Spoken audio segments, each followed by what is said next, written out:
The 2025 NFL Draft is officially here, and we have just finished round one. So in today's video, I want to give you guys my best and worst picks of the first round of the 2025 NFL Draft. Subscribe and like the video if you guys enjoy it. Let's hop into it. So we're going to be doing this from one good and then one bad, all the way till we get 5 for each. We're going to begin with the good. So first, I really like the Travis Hunter to Jacksonville trade up. I like the trade not only, but I also just like the player of Travis Hunter going to the Jacksonville Jaguars. Yes, it sucks you had to give up an extra first round pick for next year, but in my opinion, this was a Jaguars team that needed upper tier talent, especially a guy like Travis Hunter, who kind of fixes 2 issues with 1 pick. Just felt like it was the right pick for Jacksonville. It felt like years, or I guess months ago at this point, where they were the consensus team to get Travis Hunter, and then they started to win a couple of games late in the season that pushed them down to that 5th overall pick. And it kind of felt like, dang, the Jaguars just missed out on an awesome opportunity, and now they're going to be forced to take a Mason Graham or a Ashton Jeanty or a Tyler Warren. And while those players were good, it's clearly not the same level of player like a Travis Hunter, or at least the impactful player that Travis Hunter is. So for them, they were in a situation where they either stuck and pick at 5 or try to trade up.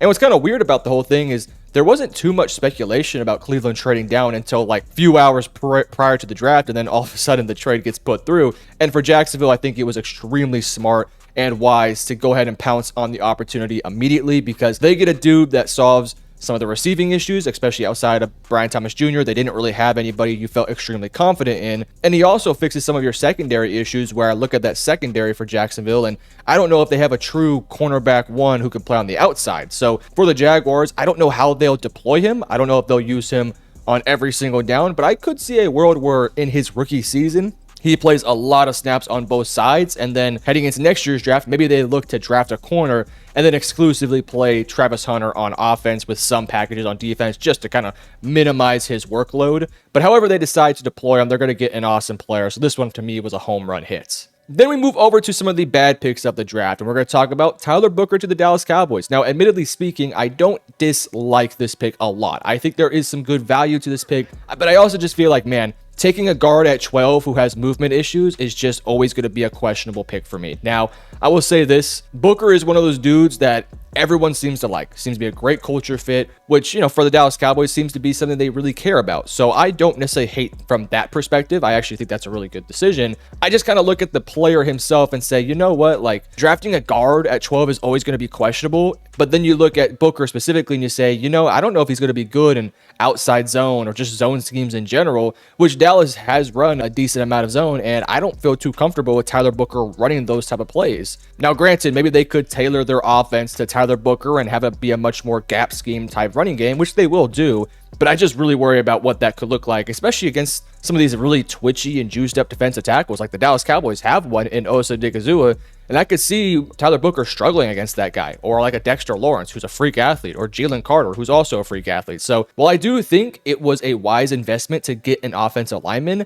I also just feel like, man, you could have traded down and got more value for the pick and then took Tyler Booker with like, I don't know, the 18th overall pick or so. And I would have felt a lot more comfortable with the pick if that was the case. But regardless, I will say there are some positives to taking Tyler Booker. Not only do you have four extremely young offensive linemen, but essentially your whole offensive line is relatively young and still on their first year contracts. Like Tyler Smith is due for a new contract, but he's still young. Cooper Beebe just was a rookie last year. Tyler Guyton, you're hoping develops nicely, but he was just a rookie last year. And then you get Tyler Booker, who's now a rookie, and Terrence Steele, who's your right tackle, isn't particularly old either. So for the foreseeable future, you feel pretty good about your offensive line, maybe outside of Terrence Steele, but even then, you feel good enough about it. So you feel good that you can develop this young offensive line, and it kind of might just be the finishing piece on it. So while I would have just traded back to take Tyler Booker or took Matthew Golden or somebody else, I also can see why they did do this move. So I don't love the pick, but I can definitely see why some fans might not be too mad about it. So let's go back to the positive now and talk about Tyler Warren going to Indianapolis, one of my favorite pickups of the entire draft. It just made so much sense. Indianapolis was a team that needed somebody in that tight end room, and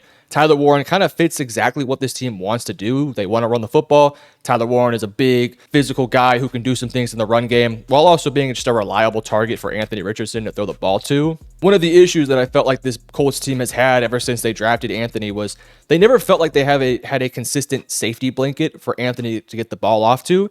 But now I think they actually have that guy in Tyler Warren, where it's like, hey, I know if everyone's covered, I can trust Tyler Warren to make the right play. And so for Anthony, I do expect him now to not really have too many more excuses to work with, because in the past you could say, well, injuries or, no great tight end. But now you look at that offense and you say, man, Adonai Mitchell, Michael Pittman, Jonathan Taylor, now Tyler Warren, there's really not a lot of excuses left for Anthony Richardson. So this kind of is a pick that makes me sort of say, hey, it's now up to Anthony Richardson to get this offense rolling, and I like the pick a lot. It was one of those picks that for a while in most of my mock drafts, I've had Tyler Warren falling to Indianapolis, and it felt like recently that wasn't going to happen. And I felt bad for Colts fans because it was like such a match made in heaven. And well, fortunately for them, it ended up working out, and they got freaking Tyler Warren on their roster, and he's going to be an awesome asset for them to work with, regardless if Anthony is the guy or not. So I just think that it was just the right pick. They didn't overthink it, and I got to give them credit for it. All right, back to the negatives here, getting back and forth. I got Emeka Egbuka to Tampa Bay. Now, admittedly speaking, Emeka is going to be a good player. Like, he's going to be a multiple-year starter. I could see him making Pro Bowls. Like, he's going to be a good player. It just kind of happens to be that Tampa Bay was one of the few spots that didn't need his services, like, at all. Now, you could say, well, Mike Evans is older, Chris Godwin's coming off an injury, and I do understand that. But man, they're still good players, and you still have to have faith that they're going to return to form, especially Chris Godwin, and Mike Evans will stay in form for the next 2-3 years, and then you could have drafted one then. Getting Emeka Egbuka, I mean, as your wide receiver 3 is going to be nice. I mean, he's the best wide receiver 3 in the NFL, in my opinion. But man, you had McMillan last year who showed a lot of flashes, and now you're pushing him down the depth chart a little bit. I mean, maybe they could say, well, once Chris Godwin eventually retires and maybe a bit closer to Mike Evans retiring, then you're going to have Godwin, Emeka, and of course, Jalen McMillan. But I'm sort of saying, like, man, Emeka is kind of very similar to Chris Godwin in a lot of ways, where they're both more slot oriented, but can also play a bit on the outside. Neither one are necessarily freak athletes, but they just know how to create separation. And so, yes, it's going to work out. It's not like the pick is going to be a terrible pick. It's just like, man, this team could have really used an edge rusher. They really could have used a corner, could have used a linebacker. And with their pick, there were so many great defensive players still on the board that I was a little bit surprised they decided to go with an offensive player. Again, like Jahad Campbell was available. He was somebody that I had mocked several times to Tampa Bay because it just made so much sense. Will Johnson was available, Donovan Ezeraku, James Pierce Jr., so many other really good young players that would have made this defense significantly better, but they decided to add what to already is a strength of the team, which is their receiving core. So don't get me wrong, the player of Emeka Egbuka will make Tampa Bay offense just that much better. I mean, he's going to work out. He's going to be a great piece for this team moving forward. It's just like, man, I don't know. I think I would have went with another piece to shore up my defense, but that's just my opinion. All right, back to the positives. We're going to talk about Walter Nolan to the Arizona Cardinals, one of truly my favorite players in this draft class. His upside is absolutely immense. And for Arizona, a team that has done some really good work this offseason in getting some vets on this defense, they now add another young piece to a defensive line that has a couple young pieces already on it. So to me, this pick is just a home run hit. Walter Nolan, for all the character issues he might have, the play on the field is dominant, and he is just, man, he is a piece of clay that is ready to get molded into something special. And I think Arizona is an ideal spot for him because you have Jonathan Gannon there who knows how to use interior defensive linemen quite nicely. He also gets to be in a room with veterans like Calais Campbell and Dalvin Tomlinson. So any sort of character concerns are thrown out the window. He's going to learn from those guys because those guys are not going to tolerate any sort of BS. So for Nolan, it's the best situation for him to not only be in a position to develop for a year or two, but also get a lot of playing time and learn from some legit vets that have been in the league for multiple years. I mean, Nolan's upside is immense. Like, he very well could end up being one of the best defensive players taken in this draft if he does reach his potential upside. Because, man, this dude is big, he's strong, physical, good against the run, hard work ethic dude. And, man, he has some pass rush juice at times. And he's not one of those dudes that just wins purely off of pure athleticism or strength. Like, he has some legit pass rush maneuvers that I love to see on tape. So, for Arizona, I don't know how much of an impact he'll make immediately, but in a year or two, I think this dude is going to be an absolute stud. Pair him up with Darius Robinson and Josh Sweat, and man, this defensive line is going to be looking pretty nice right now and for the future. So great pickup here for Arizona. All right, we're going to talk about Jackson Dart to the New York Giants, and this is part of the negative. I just don't like the pick. Not only did you trade up, now granted, the trade up wasn't that big of a deal. I think you gave up, a future third and a third round pick this year, something along those lines. So I didn't really hate the trade package. In fact, truthfully, I don't really care about the trade. For me, it just comes down to, man, Jackson Dart is just just not worth the 25th overall pick. Now, granted, I will say it felt like NFL teams were a lot higher on Dart than the consensus was in the media. So I'm going to go ahead and just say that the NFL probably knows a bit more about this guy than we do. But I'm going to stand my ground here. I just don't think Jackson Dart's a good enough quarterback to get this team going in the right direction. Like, I don't want to say he screams Daniel Jones 2.0 because I'm not going to say that. But I will say that I just don't really see it with this guy. I see somebody who played in an Ole Miss system that was RPO heavy, one read heavy, didn't really ask Jackson Dart to do too much of things that he's going to have to do at the NFL level. And while I will say that I think Brian Dable is a good spot for Jackson Dart to go to and that he can sit for a year to learn behind some veterans, I just don't know if he'll ever truly be a starting quarterback in the league. I did not have him as a top 100 player in this draft class. I would not have taken him round 1. Frankly, I would not have taken him round 2. I was stunned to hear people were so high on Jackson Dart, because I don't really think he has any elite trait, which is what you typically want to see from a quarterback that you're going to potentially be taking in round 1. Like Cam Ward has playmaking upside through the roof. Shedeur Sanders, his fundamentals are incredibly sound. Jalen Milroe, the best athlete in this year's draft class. Quinn Ewers, immense arm talent, just needs to untap it. Like, what is Jackson Dart's elite trait? The only thing I can say is really elite about Jackson Dart is his demeanor, his willingness to put it all on the line, which is great and all, but like, that doesn't really matter in the grand scheme of like, can this dude go through progressions? Right now, the answer is no. Does he have great arm talent? Not really. Does he have crazy accuracy? No. Does he have crazy poise in the pocket?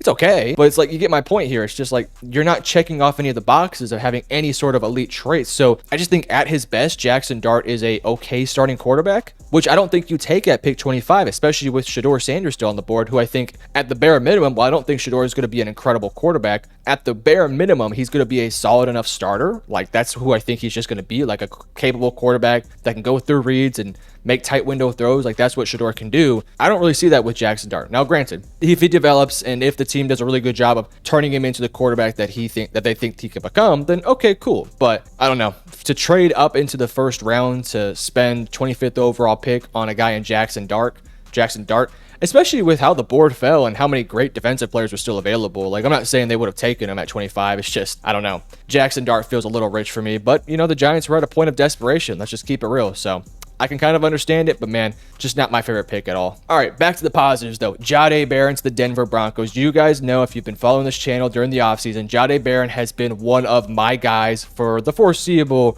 past few months. Like, I have loved Jahdae Barron. Of course, I am a Texas fan. You guys can see the flag right there. So maybe there is an inherent bias towards Jahdae Barron because he was just such a good representative of Texas. But if I take the sticker off the helmet, if he played for Ohio State, Jahdae Barron would still be one of my favorite players in this year's draft class.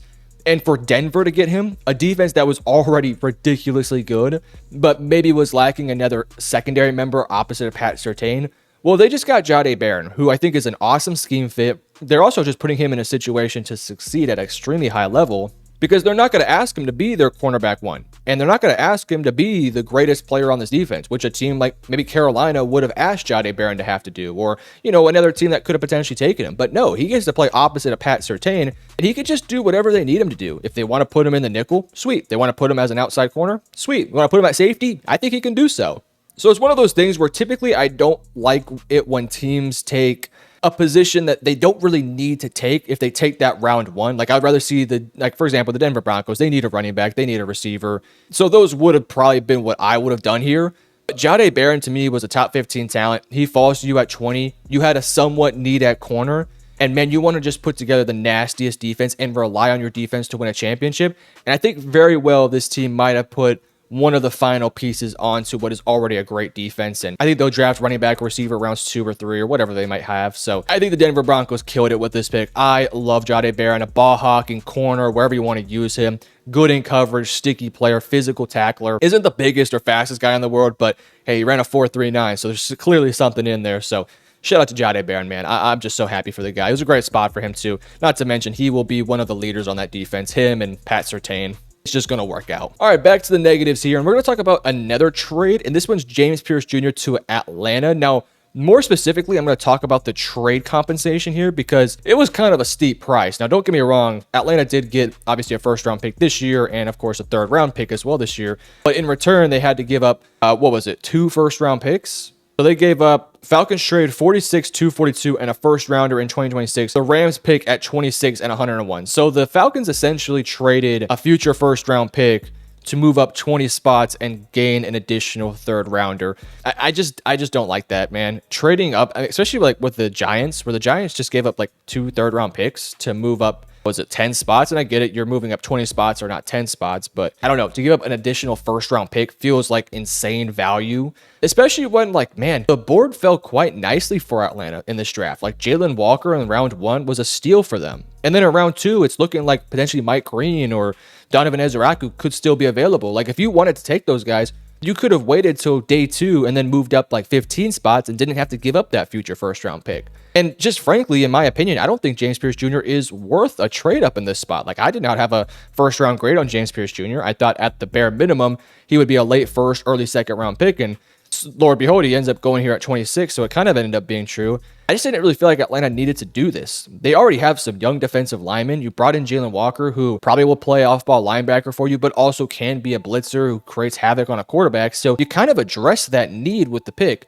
And don't get me wrong, James Pierce Jr.'s athleticism is legit. You pair that with the athletic freak that is Jalen Walker, and you have just 2 pieces on this defense that are going to cause havoc on opposing offenses because of just how athletic and how quick these guys are. But man, James Pierce Jr., man, there's just not much to him outside of a straight-up speed rush right now. And there's a lot of things he has to work on. And he's a very lighter frame guy. And I can see strong, quick, agile tackles just taking advantage of James Pierce Jr. in the run game and just in general in the pass game. So especially how much they traded up to actually get this guy, just don't think it was worth it. Now, if they had done the same compensation as the Giants, where they only gave up like a future third and, I don't know, a third round pick this year and a pick swap, then okay, I guess I would have been a bit better with it. It's just, hey man, you decided to move up to 26 and you just got James Pierce Jr. and now you don't have a first round pick next year. So, I mean, I get it. You want to be aggressive in addressing your needs this year to try to go all in right now. Just don't feel like you needed to do so with all the talented players that are still down the board. Even if James Pierce was off the board, even if Ezeraku and Mike Green go off the board,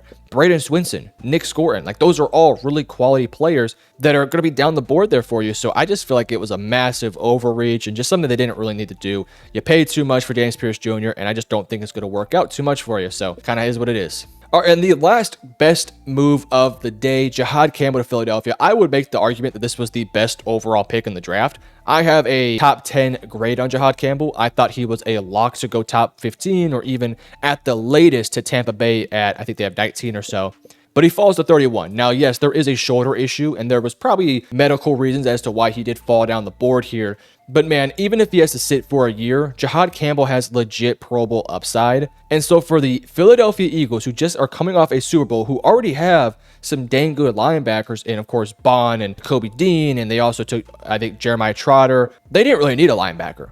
But the rich get richer, and they take Jihad Campbell. And frankly, I kind of wonder what they're going to do with him. Are they going to have him play pure linebacker and have him be out there in coverage and making plays in the run game? Or are they going to translate him over to edge rusher, where I think he could be a really good edge rusher too? It could be one of those things where they just kind of see what he looks like in camp when he's fully healthy and then let him rock. And listen, if Jihad Campbell has to miss training camp and doesn't come back early into next year and maybe has to miss a few games, I don't think it's that big of an issue, especially when you talk about the talent that Jihad Campbell is. I understand that teams have to try to go all in right now and they're focused on winning now. So maybe that's why they passed on Jihad. But man, I just don't think you passed up the talent, and they did. And Philadelphia got the talent. And again, even if he has to miss some time, he's going to be a Pro Bowl caliber linebacker, at least in my opinion, and you let him fall to 31 to a team that was already rich with a lot of great pieces. So the rich get richer. I love this pick. I gave it an A+ on my podcast. So yeah, shout out to them. But lastly, the last nitpicky negative of the draft, I did not like the Maxwell Hairston to Buffalo move. Frankly, I did not have a first round grade on Maxwell Hairston. I thought, yes, athletic freak with ball production, great corner in terms of that, but the coverage skills right now need a lot of refinement. He's a slider frame guy. He's a bit scheme dependent, but I also will say I do think Buffalo's a pretty good scheme. Just in general, it wasn't my favorite pick, especially when Jihad Campbell's on the board, Donovan Ezeraku, some of the good pass rushers. There's still some good defensive tackles here. And of course, Will Johnson was also on the board. So this is the one of all the players that I talked about today in the negative section where I can stomach it the most. It's just that, I would not have personally taken Maxwell Hairston at 30th overall. I would have probably taken Will Johnson. So you guys let me know in the comment section below what was your favorite pick and what was your least favorite pick. And if you enjoyed, hit the like and subscribe button. Love you guys. Peace.